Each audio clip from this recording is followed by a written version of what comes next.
everybody, welcome back to my channel today. I have Catherine again.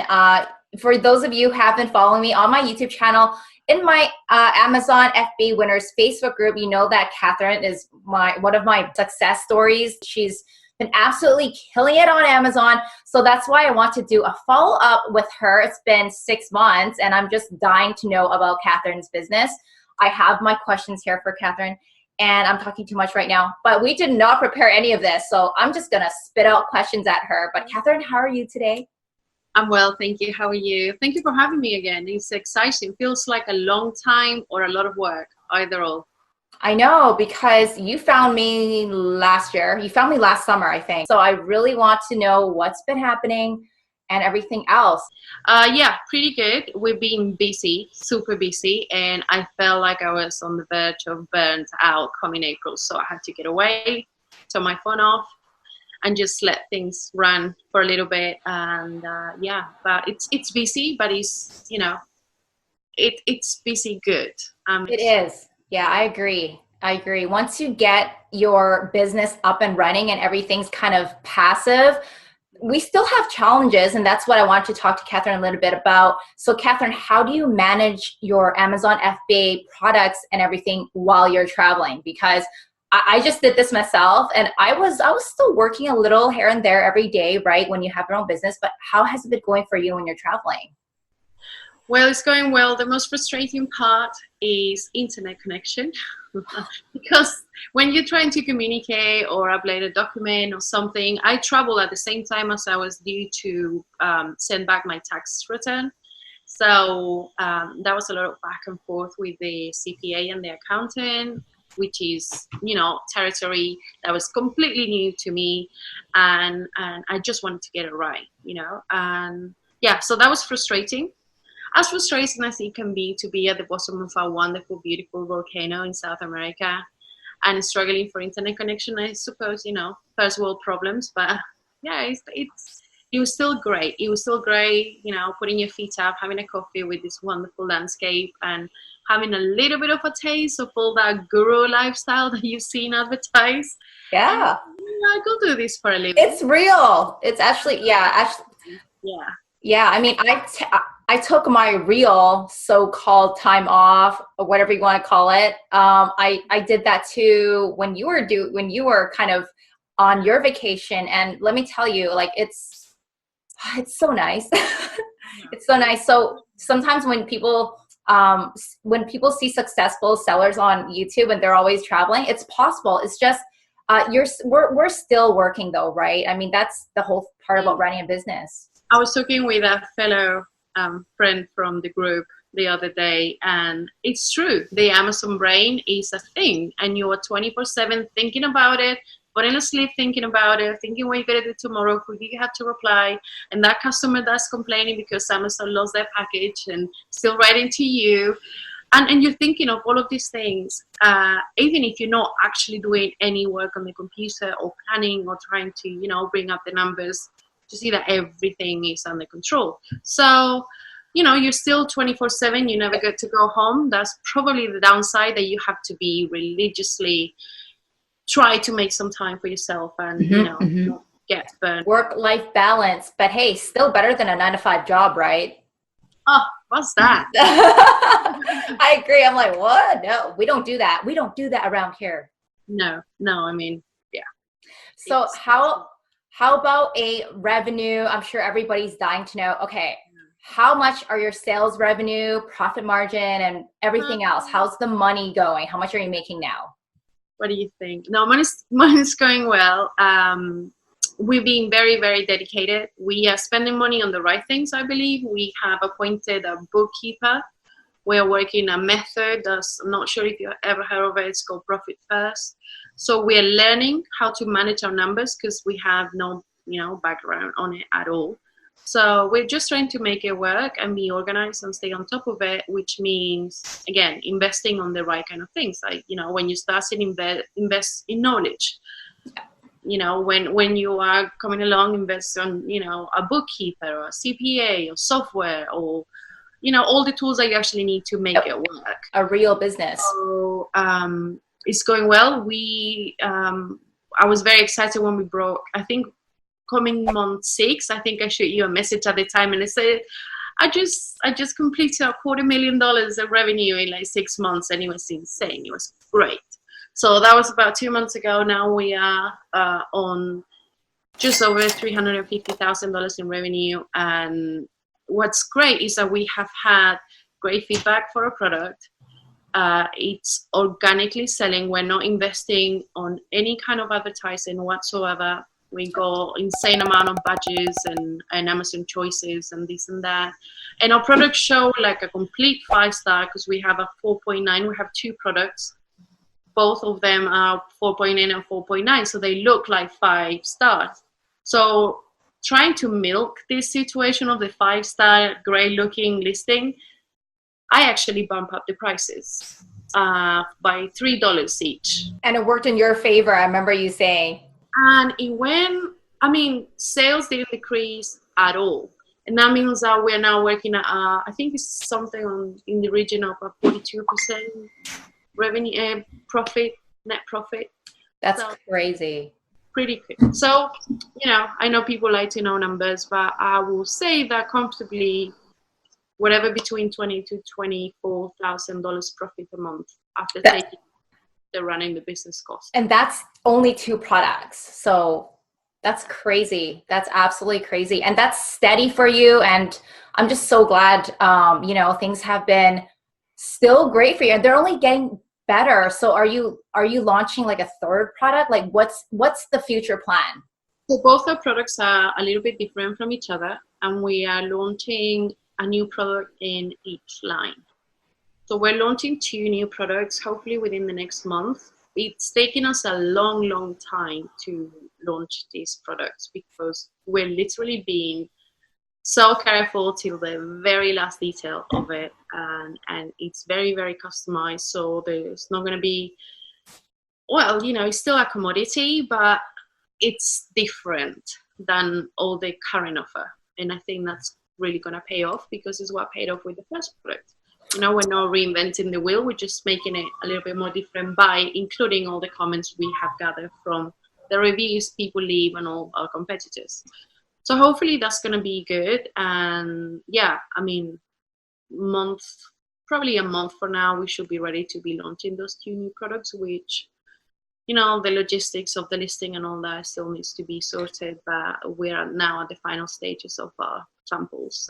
So I know, you have like all this experience now and you're making really, really solid money and everything, but does it still kind of scare you when you're launching a new product, or how does it feel? Because I know for myself, even when I was launching more products, I still get that whoa, there's always that chance that something can go wrong, right? And you're kind of playing with your money. So how do you deal with that? I don't feel scared as I felt when I was launching my first product. Oh yeah, the first is always. If anything, I just feel like it just can't come quick enough. I just want to get it out the door, if you wish. It's not really scary because I just feel backs out by logic and numbers. It's like, it's selling really well for everyone. I'm offering something better for the similar price. It cannot go wrong. The only things that can go wrong are beyond our control, which is that Amazon flagged us for something that we haven't done, that we are just subject to a claim or something that we cannot fight back. So we're just trying to work in preventing anything that could possibly go wrong, have cease and desist letter at the ready, have, trademark the designs that we work on for our products. We're now brand registry, so just trying to, literally have everything at the ready had anything go wrong. Yeah. And at the same time, we're just trying now to explore ways to also start offering our products off Amazon, just in case, appointing a 3PL, and in case something go wrong, we can, move to eBay or website or whatnot. So completely agree. Yeah. And so Catherine's product has been selling amazingly well, and she actually thought outside the box with her product. It's super unique, but there's so much demand for it. And Catherine, did you want to share with the audience a little something that happened lately? Oh, with the shark. Yes, we were approached by Kevin Harrington company who they started. Kevin Harrington, I knew nothing about him, but apparently he was one of the first sharks. And we got a call from him and their team, and they were very professional. They knew a lot of data about our sales. They say one of our, one of our team members called your company, and we would like to know more about you. And if you were interested in taking part of our campaign coming Q4 for our channel, which is the sceneontv.com sort of TVC type of thing. They will produce the videos, the spots by the TV time to air the commercials for our product and all that.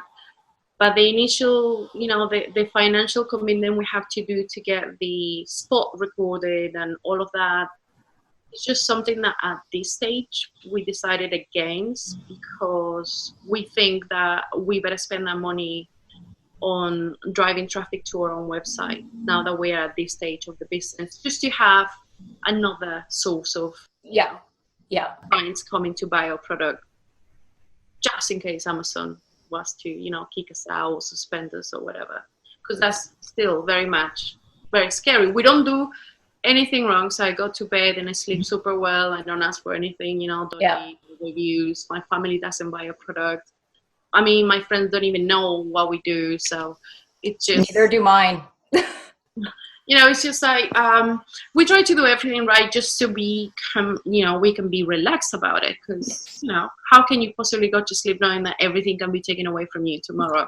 I just couldn't possibly even think about it. So, yeah, I mean, we're just trying to diversify that way, and decided against it. But again, it was reassuring to know that even though as scary as it sounds, that somebody else can know everything about your business and your revenue and the demand for your product and all of that, it's reassuring that somebody will approach you out of the blue and just say, we're interested in working with you, and we really think this could, get to retail and whatnot. And I'm really like, yeah, that's great, but I'll consider that in the future. Right now, I just, whatever. Yeah. I mean, so just so you guys know, I had absolutely no idea which shark was Kevin Harrington until I Googled it. I totally agree with you here. I would work on my own brand first. With business, with any business, I think a lot of us, we get scared of something, right? Like that's a normal, like even I get scared. I get scared of things happening like every day. Like maybe sometime, nobody will watch me anymore. Like maybe we won't have internet one day, like all these thoughts. But I think whenever you're starting an Amazon business or any business, we got to try really hard. We got to focus on, the positive, the good thing, everything that can, that you can make out of it, right? And I think that's what Catherine is trying to do, trying to really secure herself, being prepared in advance, just, having everything ready in case there's like a hijacker or whatever.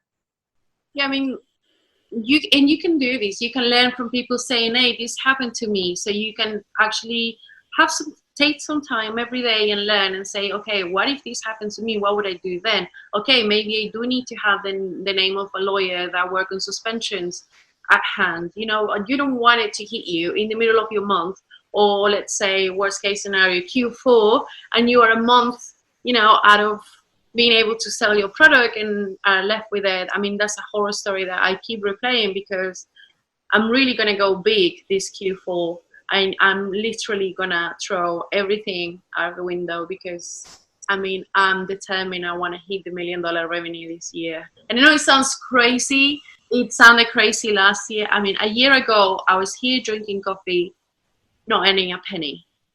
Just being, just doing the cleaning and the laundry for free, and that was it. And now I'm doing the same things, but I'm earning money. Yeah. I mean, we've been, this, you probably think I'm crazy, but I already been working on Q4. I know my numbers. I know how much I have to order. I know this, and how much would it be to store in Amazon versus a warehouse. I'm already looking for options and trying to work out when will be cheaper to send things over, and you just have to work before the time hits you. And hopefully in what, 7, 8, in 9, well, let's come January, we could do another video. And if I hit that $1 million, oh my God, I'm gonna be so happy. I have so much confidence in you. I remember you in the beginning, you were asking so many questions. I was like, who is this girl? Who is she?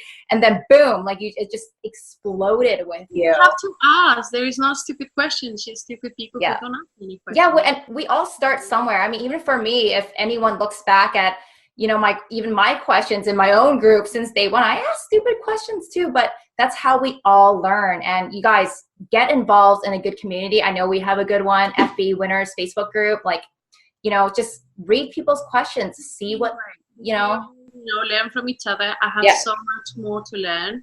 And I'm happy to say to some people, this is perhaps something you could try. This is something you could do. And, I was thinking just when I bump up my prices for $3, how many times I've read people saying, I lost my buy box because I put the price up by $1. And I'm like, but you could have done this, kind of. and it's just things that you bump across not looking for it, but you find an answer and then you share it if you're part of a great community like the one, that we normally interact in. Yeah, I mean, I'm lucky enough that my husband, he loves being on the computer and he's taking care of, the Shopify store. And he just asked me for money. He's like, can I buy this thing for the Shopify store? And I'm like, whatever that means, let me check my numbers and I can approve. But it feels good. And, know that you don't know everything. And be kind to the ones that are starting because, we were all there. And do not give up. Oh no. Yeah. And I know what, I always feel like I feel really bad for those who have absolutely, like they started kind of diving in blindfolded. They knew absolutely nothing. And then they wasted a few $1,000s on inventory that now they're stuck with. Those are the worst places to be in. And I do have people calling me trying to get help every day from that. But you guys, you really, really, really have to take the time to learn as much as you can before pulling the trigger. Like, just get the help you need if you do. Yes, that is true. And I think that's probably the number one reason of why we've been successful so soon is because of that. Is doing homework before. It's really been that way. It's been that way now. We already know all of our keywords. We know everything about the products we're going to launch. We know the strategy we're going to follow. We know how we can differentiate. We literally religiously pull all the reviews for the competitors. So we know where can we better the offer. And it gets simpler. Launch things that are already there. It's like, how do you expect to make any good money out of selling the same thing? It doesn't take that much. It just takes a little longer because you're going to go through a longer period of researching the right product. Yeah, it's going to pay off a lot quicker. As we were getting better and better reviews, we realized that actually putting the price up, funnily enough, gives customers more of a premium feel to it, and it makes us somehow more appealing. We are the most expensive product, in our range. In our page, literally, I think the second product is about $9 to $10 cheaper than ours, but we still not have lost any sales for it. So I'm like, why didn't I do this a long while ago? But it's because at the beginning you just put in the work, and while you're building your reviews and all that. In the beginning, your price should be a little cheaper. Like I always tell people, just to get the momentum, get everything. Then when you've hit the spot where you're making consistent, steady sales, time to bump it up. Yes, which is exactly what we did. If I could do something different in my process, would be just to go for it. Because I feel like for many, many months and probably more than a year, I always wanted to get into not necessarily e-commerce, but commerce something. And I was always stood by, fear of failing. Oh. And I wish I would have done it earlier. Because I wish I started earlier. It's like literally the only thing that can go wrong is that you fail miserably and you lose the money you started with. And even then, it's not the end of the world. It's not. It's really, I actually think failing is a good thing. I'm not going to lie. Like, I mean, for myself, I lost $20,000 in e-commerce before I had any success. Now, that's a crap load of money. But if I didn't lose that, I would have never learned. You're paying for knowledge, and you have to have this mindset, because if you're always afraid to invest your money, you're never going to get anywhere. You're just going to be in the same hole for the rest of your life. It is true. Just go for it. Just go for it. Ask a lot of questions along the way. Thank you, Catherine, for spending the time with me today. If anyone has any questions for myself or Catherine, we are an FBA Winners group. She is a real person. Or me around this way. Yeah, after the last video, people thinking I was fake. No, I do not drive a Maserati yet, and I am real, and my numbers are real. But you know, it's up to you. If you don't want to believe it, I had 2 comments from some people. I didn't know them, but they're like, "Oh no, she's hired." I'm like, "Okay, well, why don't you come in the group? You know, come in the group. Tell her to FaceTime you, whatever." And they didn't say anything. I was like, "Yeah." I know, I'm so fake. You are fake. Where did I find you? How much am I paying you right now? Tell me. Whatever it is, you're overdue. All right, guys. I'll see you guys in the next video. Please give us a thumbs up and subscribe to my channel. And yeah, I'll see you guys next time. Bye. Bye, guys.